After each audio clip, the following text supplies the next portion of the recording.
60.36% നമ്മൾ ഗവൺമെന്റ് പിന്നെ പ്രൈസ് ഇനത്തിൽ കൊടുക്കുന്നത്. അതുപോലെ തന്നെ ഈ വിൽക്കുന്ന ഈ പ്രൈസ് അടിക്കുമ്പോൾ ഏജന്റുമാർക്ക് ഒരു 6% കൊടുക്കുന്നുണ്ട്.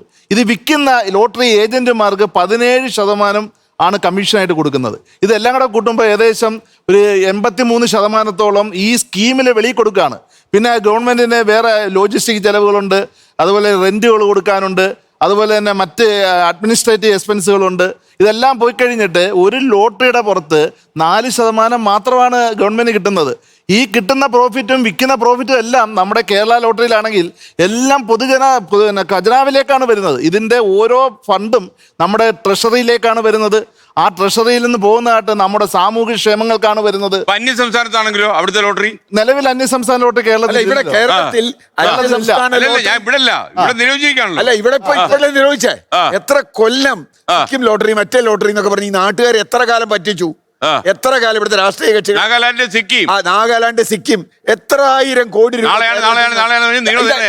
ഇതാണ് ഞാൻ പറഞ്ഞത്. ഇത് വലിയ തോതിൽ കേരളത്തെ ഡ്രെയിൻ ചെയ്തിട്ടുണ്ട്. ഇപ്പൊ പോലും നമ്മൾ നോക്കിയാൽ രാവിലെ തെരുവിലിറങ്ങിയാൽ ചായക്കട തുറക്കുന്നതിന് മുമ്പ് ലോട്ടറി കടയുണ്ട്, ലോട്ടറിക്കാരനുണ്ട്. അത് നമ്മുടെ നാട്ടിലെ തൊഴിലില്ലായ്മയാണ്. തൊഴിലില്ല.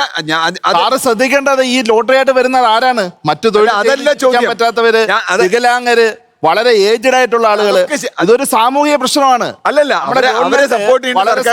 ഗവൺമെന്റ് വളരെ കൃത്യമായിട്ട് ഒരു സംവിധാനത്തിൽ കൂടി ഇത് നടത്തുന്നതുകൊണ്ട് ആയിരക്കണക്കിന് ആളുകൾക്ക് തൊഴിൽ കിട്ടുന്നു. ഇനി ഇത് ഗവൺമെന്റ് നടത്തിയില്ലെന്നിരിക്കട്ടെ. ഉദാഹരണത്തിന് തമിഴ്നാട്, കർണാടക പോലുള്ള സ്ഥലങ്ങളിൽ ലോട്ടറി നിരോധിച്ചിട്ടുണ്ട്. അവിടെ ലോട്ടറി നടക്കാതിരിക്കുകയാണോ? നമുക്കറിയാം കേരളത്തിന്റെ ബോർഡറുകളിൽ 10,000-കണക്കിന് ടിക്കറ്റാണ് ഈ തമിഴ്നാട്ടിൽ നിന്നും മറ്റും വന്ന ആളുകൾ എടുക്കുന്നത്. അതുപോലെ തന്നെ മട്ക പോലുള്ള വേറെ ഈ ഓൺലൈൻ ലോട്ടറികൾ ഇഷ്ടം പോലെ ഉണ്ട്. ഓൺലൈൻ ലോട്ടറി, മട്ക, അതുപോലെ തന്നെ ക്രിക്കറ്റ് ബെറ്റിങ്, ഹോഴ്സ് റൈഡിങ്, ഇതുപോലെ അവർക്കുള്ള ഒത്തിരി മാർഗങ്ങളുണ്ട്. അതുകൊണ്ട് എന്ത് പറ്റുന്നു? ഗവൺമെന്റിന് വരുമാനം കിട്ടും. മര്യാദയ്ക്ക് നടത്തുന്നല്ലേ.